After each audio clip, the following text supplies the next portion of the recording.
Assalamualaikum warahmatullahi wabarakatuh. Shalom, Om Swastiastu, Namo Buddhaya, Salam Kebajikan, Rahayu. Halo semuanya, selamat pagi, siang, sore, maupun malam.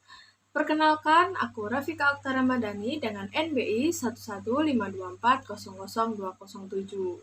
Nah, aku mahasiswi dari Program Studi Ilmu Komunikasi Universitas 17 Agustus 1945 Surabaya. Kali ini saya akan membuat tugas dari mata kuliah Teori Komunikasi yang diampu secara langsung oleh Ibu Dr. Mary Frida Tripalupi, Magister Sains. Nah, pada video kali ini saya akan membahas salah satu teori yang bisa dikatakan cukup menarik, yaitu teori queer, di mana teori queer ini sering banget disalahpahami, tapi juga penting buat kita untuk memahami teori ini, terutama sebagai mahasiswa komunikasi yang nantinya bakal kerja di dunia media, penyiaran, ataupun konten publik. Nah, sebelum masuk ke dalam inti bahasan, di sini kita akan membahas terlebih dahulu apa sih itu teori dan bagaimana awal mula teori queer bisa terjadi. Nah, secara simpel, teori sendiri memiliki arti cara berpikir kita untuk memahami sebuah realitas. Ibarat kacamata nih, jika kita memakai lensa yang berbeda, otomatis pandangan kita terhadap dunia itu jelas berbeda. Di ilmu komunikasi ini, teori ini dapat membantu kita menjelaskan tentang fenomena sosial, cara orang berinteraksi, sampai gimana pesan itu bisa diterima atau disampaikan. Nah, teori queer ini sendiri lahir dari rasa frustasi terhadap cara masyarakat untuk mengetahui identitas seseorang. Seolah-olah tuh kita sebagai manusia tuh harus jadi laki-laki atau perempuan, suka satu sama lain, dan berpakaian sesuai dengan standar yang ada. Nah, awal dari teori ini lahir atau berkembang itu dari kajian poststrukturalisme. Lalu, teori ini diperkuat oleh tokoh-tokoh seperti yang pertama, Michael Foucault, yang bilang bahwasanya seksualitas itu bukan hal alami semata, tapi dibentuk oleh kekuasaan dan aturan sosial. Nah, tokoh yang kedua yaitu Judith Butler, di mana tokoh ini memperkenalkan konsep gender performatif. Tokoh kedua bilang gender itu bukan bawaan lahir, tapi sesuatu yang dilakukan, kayak peran. Semisal nih, cowok itu dianggap maskulin karena mungkin dulunya waktu saat kecil dia tuh udah diajarin bagaimana cara main bola, disuruh dituntut untuk tidak selalu menangis dalam keadaan apapun, atau mungkin secara pakaian dia disuruh untuk memakai pakaian-pakaian yang gelap. Sedangkan kalau si cewek itu dituntut feminim mungkin karena hatinya itu disuruh lemah lembut, atau mungkin sering dikasih gift seperti kayak boneka dan lain sebagainya. Padahal semua itu adalah konstruksi sosial.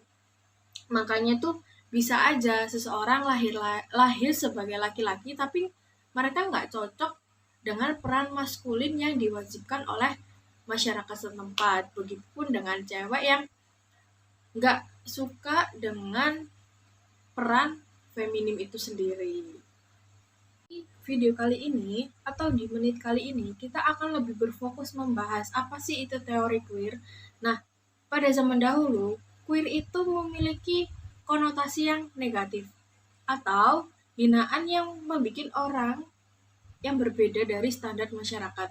Semisal ada orang yang memiliki orientasi atau ekspresinya nggak sesuai sama norma, itu dianggap normal.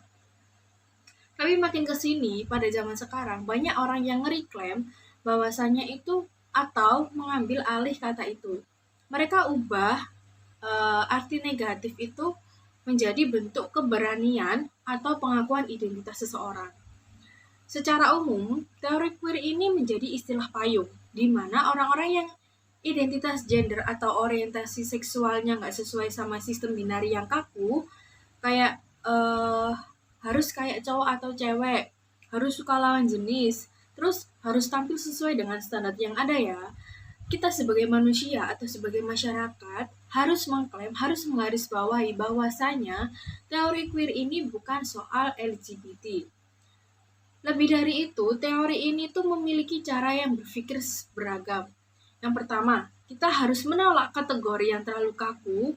Yang kedua, kita sebagai manusia harus mengkritik sistem yang maksa orang itu harus masuk ke kotak tertentu. Dan yang terakhir itu, kita nggak boleh asal percaya bahwa ada satu-satunya cara buat jadi normal. Secara nggak langsung itu, kita mengambil contoh deh. Ada orang yang ngerasa nggak nyaman dipanggil cowok atau cewek. Mereka lebih nyaman dipanggil dengan sebutan non-biner. Tapi secara nggak langsung itu muncul komentar negatif seperti kayak, kok aneh sih, ih nyeleneh deh. Padahal buat mereka sendiri itu bukan buat gaya-gayaan, tetapi itu adalah salah satu bentuk kejujuran terhadap diri sendiri dan itu pun memerlukan keberanian yang cukup besar. Nah, sekarang kita sebagai masyarakat atau sebagai manusia, coba bayangin deh, kalau semisal identitas itu kita samakan dengan warna. Nggak mungkin kan warna itu cuma ada merah atau biru, masih banyak warna yang lainnya. Seperti kayak hitam, pink, putih, ungu, terus habis itu kuning, bahkan warna pastel. Dimana kita yang suatu saat itu bingung nyebut warna itu. Nah, identitas gender dan orientasi seksual itu juga kayak gitu, nggak cuma warna hitam dan putih. Gender sendiri itu bisa mencakup satu, non-biner, di mana mereka ngerasa nggak pas waktu di kotak cewek atau cowok. Yang kedua yaitu gender fluid, di mana mereka bisa berubah-ubah sesuai waktu dan situasi. Dan yang ketiga, agender, di mana mereka tuh nggak merasa punya gender sama sekali. Dan yang terakhir, ada bigender, di mana mereka merasa memiliki dua gender sekaligus. Dan lainnya. Yang selanjutnya itu orientasi seksual, juga banyak bentuknya. Semisal nih yang pertama, yaitu panseksual. Pengertiannya itu kita akan tertarik dengan seseorang tanpa melihat gendernya. Dan yang kedua, aseksual, di mana kita nggak merasakan ketertarikan seksual, Dan yang ketiga yaitu demiseksual, di mana kita membutuhkan koneksi emosional terlebih dahulu, baru kita bisa tertarik satu sama lain. Pada intinya, semuanya itu valid, semuanya itu benar. Dan kita itu nggak bisa asal ngejudge cuma karena kita nggak familiar dengan hal tersebut. Banyak orang itu ngerasa sendirian, tapi bukan karena mereka memiliki kesalahan atau membuat kesalahan sekalipun, tapi karena lingkungan di sekitarnya belum memberi ruang untuk mereka menjadi dirinya sendiri.